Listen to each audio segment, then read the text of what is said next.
प्रिय विद्यार्थियों नमस्कार। भिखारी दास की भक्ति को हम देख रहे हैं। रीति काव्य के प्रमुख कवि भी हैं, रीतिबद्ध आचार्य भी हैं, लेकिन अपनी भक्ति में जिस प्रकार से उन्होंने निश्चल भावों की अभिव्यक्ति की है, विष्णु की वंदना की, गणपति की वंदना की, और ख़ास तौर से वो राम के भक्त हैं। और अपने भगवान के प्रति एक भक्त का क्या कर्तव्य होता है और वह किस तरह से उनसे बात कर सकता है और उन्हें उपालंब भी दे सकता है, इन पदों में हम देख रहे हैं। आज जो पद देख रहे हैं वो उपालंब भाव से प्रेरित है, जहाँ वो अपने प्रिय भगवान को सीधा सीधा उपालंब दे रहे हैं कि आप उसका उद्धार क्यों नहीं कर रहे हैं। तो कविता छंद के माध्यम से वो कहते हैं कि जो पे आदि ही के निठुर न होते हरि, मेरी बार एति निठुराई क्योंकि गहते। तुम ऐसे साहब जो दीन के दयाल होते, हम ऐसे दीन क्यों अधीन है वे रहते। जैसी न की रीति है जो और लय निभाए, जसु तुमको क्यों न ऐति बाती और निभते। करुणा में दया सिंधु दीनानाथ दीन बंधु, मेरी जाने लोग यह झूठे नाम कहते। कितना बड़ा उपालंब है और कितना मन का एक भाव प्रकट हो रहा है कि जहाँ वह अपने भक्त भगवान से कह रहा है कि आपको दीनानाथ जो कहा जा रहा है, दीन बंधु जो कहा जा रहा है, दिया सिंधु जो कहा जा रहा है, तुम करुणा निधि के रूप में संसार में प्रसिद्ध हो, लेकिन मुझे ऐसा नहीं लगता। क्यों? क्योंकि आपकी हमेशा भक्तों के प्रति निष्ठुरता रही है। आपको ये समझना चाहिए कि यहाँ पर वो उपालंब भाव है और भगवान से एक भक्त जो प्रेम करता है वो कुछ भी कह सकता है। तो यहाँ अपनी भक्ति को प्रकट करता हुआ वो क्या कह रहे हैं कि हे राम, आप पतित उद्धारक हैं, लेकिन आपको मैं एक परंपरा याद दिला रहा हूँ। क्या? कि जो पे आदि ही के निठुर न होते हरि, मेरी बार एति निठुराई। क्योंकि ऐसा लगता है कि आपके जो पुराना इतिहास रहा है, सृष्टि के आदिकाल से ही आप निष्ठुर और कठोर रहे हैं। क्यों? कि यदि ऐसा कठोर नहीं होते तो उनके उद्धार के समय बिल्कुल कठोर क्यों हो गए, और यदि आप केवल निठुरता नहीं बरतते तो अब तक मेरा उद्धार कर चुके होते हैं। यानी जो भी मर्यादा पुरुषोत्तम राम हैं, उनका जीवन काल का यदि हम अवलोकन करें तो उन्होंने मर्यादा की स्थापना के लिए कई बार अपना कठोर हृदय भी प्रकट किया।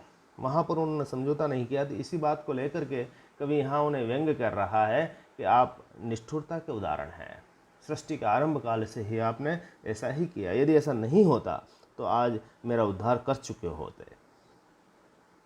तुम ऐसे साहब जो दीन के दयाल होते। आप दीन दयाल के रूप में विख्यात हैं। यदि दीनों के दयाल हैं, यानी दीनों के उद्धार करने वाले हैं, गरीबों का कल्याण करने वाले, यदि ऐसे होते तो मैं आज इस गरीबी में क्यों जीवन जी रहा होता, दीनता के अधीन अपने आप को क्यों रख रहा होता। ये तो ऐसा लगता नहीं है कि आप दीनदयाल हैं, और दीनदयाल होते तो इतने लंबे समय तक मुझे प्रतीक्षा नहीं करनी पड़ती और मेरा उद्धार हो जाता। आगे वो कहते हैं कि जसी न की रीति है जो और ले निभाहो जसु, तुमको क्यों न ऐती बातें और ले निभाते। आप तो जैसी आपकी परंपरा रही है और जैसा आपने दूसरों के साथ निभाया है, वैसा ही मेरे साथ निभाइए। तुम्हें मेरे सोचने और इतना सोचने की आवश्यकता क्यों पड़ गई है? मेरे समय भी दूसरों की रीति नीति अपनाइए और मुझे मोक्ष दीजिए। यदि आप मेरे वास्तव में भगवान हैं तो आपने जिस तरह से संसार के कई पतित प्राणियों का उद्धार किया है, ऐसे कई अनेक उदाहरण हैं। आप उन उदाहरणों की तरह ही मेरे साथ भी व्यवहार कीजिए, तो मैं जानूंगा कि आपकी मेरे प्रति निष्ठुरता नहीं है बल्कि करुणा है। जैसे की रीति, यानी आपकी जो परंपरा रही है, आपकी जो रीति रही है, आपका जो एक विशिष्टता रही है, वह उसी को निभाएं, यानी उसी का पालन करें और आप मेरा उद्धार करें। तुमको क्यों न ऐसी बात, और आप उसी बात का निबाह कीजिए और मेरा भी उद्धार कीजिए। करुणा में दया सिंधु दीनानाथ दीन बंधु, मेरी जान लागे। नहीं तो यदि मेरा उद्धार नहीं हुआ तो मुझे ऐसा लगेगा कि मेरी दृष्टि में तुम लोग करुणामय, दया सिंधु, दीनानाथ, दीनबंधु जैसे जो विशेषण आपको लगते हैं मुझे व्यर्थ प्रतीत होंगे, क्योंकि आपने किसी गरीब पर करुणा की नहीं, किसी गरीब को मोक्ष दिया नहीं। यानी मैं जब सबसे ज़्यादा दीनहीन असमर्थ हूँ तो मुझे मोक्ष गति आप दे नहीं रहे हो, तो फिर इन विशेषणों का क्या औचित्य है? तो ये मैं तो यही मानूंगा कि जो संसार में लोग हैं आपको इन विशेषणों से उपमित करते हैं, ये सब झूठे हैं।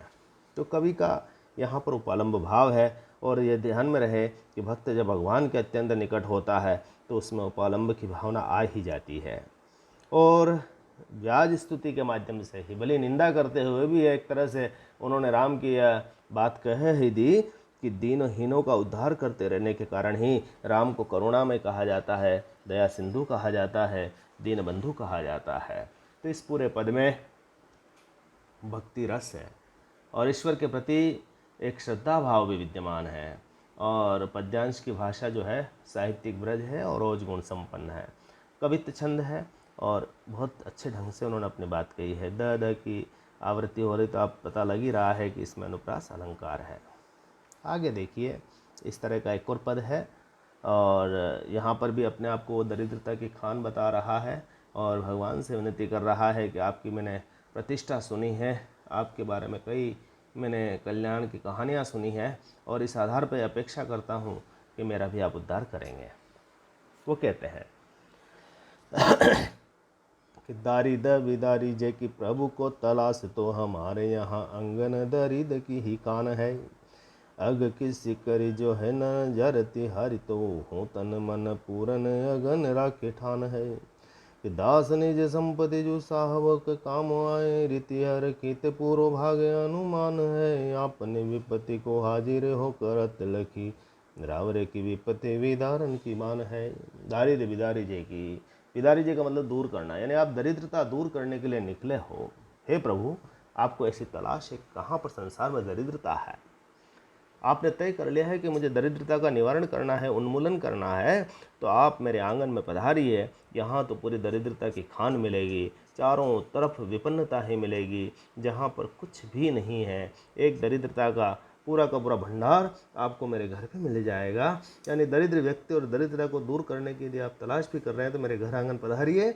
मेरे आंगन में ये सब कुछ मिलेगा जिसके लिए आपकी तलाश है। और यदि आपने तय कर लिया है कि अग किसी करी जो है न जर त्यारी तो हो तन मन पूर्ण अघन राखे ठान है। और यदि आपको किसी पाप के भंडार की, पाप की सांकल खोलनी हो, पाप की व्यक्ति के घर के दरवाजे की सांकल भी खोलनी हो, तो आप मेरे से बड़ा पापी कहीं ढूंढ नहीं पाएंगे। न नजर तिहारी, तो यदि आपकी नज़र नहीं पड़ी हो कि ऐसा कौन संसार में महापापी व्यक्ति है जिसका उद्धार करना चाहिए, तो हूँ तन मन पूर्ण, में तन से मन से और पूरा का पूरा ही अगन राखे ठान है, पापों का मैंने संचय कर रखा है, मैं पूर्ण रूप से पापी हूँ। यहाँ कवि अपने आप को इतना विनयशील बना देता है कि भगवान के सामने अपने को महापापी बता देता है और ये अपेक्षा के साथ कि आप मेरा उद्धार करेंगे। यानी सांसारिक जीव रहते हुए मुझसे जो कर्म हो रहे हैं उनका उद्धार करने का वह भगवान से आश्रय मांगता है। लक्ष्यार्थ है कि मेरे घर में दरिद्रता है, मैं पापी हूँ, पाप किए जा रहा हूँ और मेरी दरिद्रता और पापों का विनाश आप ही कर सकते हैं।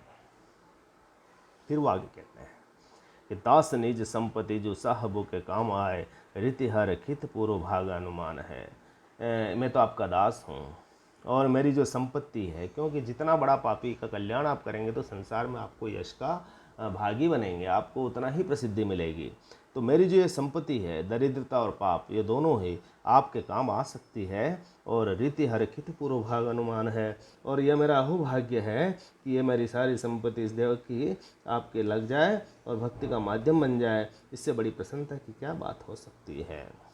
और आप अपनी विपत्ति को हाजिर हो करत लकी रावरे की विपत्ति विदारण की बान है। मैंने तो आपके सामने अपनी चुनौती दी है कि मैंने अपनी विपत्ति आपके लेकर शरण में आ गया हूँ, आपके पास लेकर के आ गया हूँ कि मेरे को क्या क्या तकलीफ है, कष्ट है, मेरे पास दरिद्रता है, पाप किया हुआ है, कर्म प्रधान होने से मेरी ये स्थिति बनी है, ऐसी गति बनी है। अब तो मैं आपके सामने आ गया हूँ, रावरे की विपत्ति, यानी आपकी अब विपत्ति विदारण की बान है, यानी आपको अपना मर्यादा बचाना का समय आ गया है। मेरी विपदा दूर करेंगे तो आप भक्त का उद्धार करने वाले कहलाएंगे और यदि नहीं कर पाए तो आपकी जो बनी हुई भक्त उद्धारक मान्यताएं हैं, मर्यादाएं हैं, वो अपने आप ही नष्ट हो जाएगी। अतः हे कृपा सिंधु, मेरा उद्धार कीजिए, मेरी विपदाओं को दूर कीजिए। इस पद में आप देख सकते हैं कि कवि की जो सगुण भक्ति है और कहीं निर्गुण भक्ति भी है, इसमें सुंदर समायोजन हो गया है। भक्त अपने उद्धार की कामना में थोड़ा तिक्त भी, कठोर भी हो रहे हैं और उपालंबी तो होना स्वाभाविक ही है, क्योंकि भगवान के द्वारा जब सहायता में देर हो जाती है तो एक सांसारिक भक्त कम से कम भगवान के साथ भी वैसा ही व्यवहार करने लग जाता है। जैसे एक बिहारी ने एक पद कहा था कि जो वे हों त्यों होंगो हों हरि अपनी चाल, हट न करो अति कठिन है मोह तारी बो गोपाल। ऐसा ही कुछ होता है। बिहारी ने एक पद और कहा है कि बंधु भय का दीन के को तरियो रघुराई, तूने टूठे फिरत हो टूठे टूठे फिरत हो झूठे विरुद्ध का। यानी जब भक्त को अपनी अपेक्षाएं बहुत ज़्यादा होती है और भगवान से प्राप्त नहीं होती है, तो कम से कम वो ऐसी ही भावनाएं प्रकट कर देता है।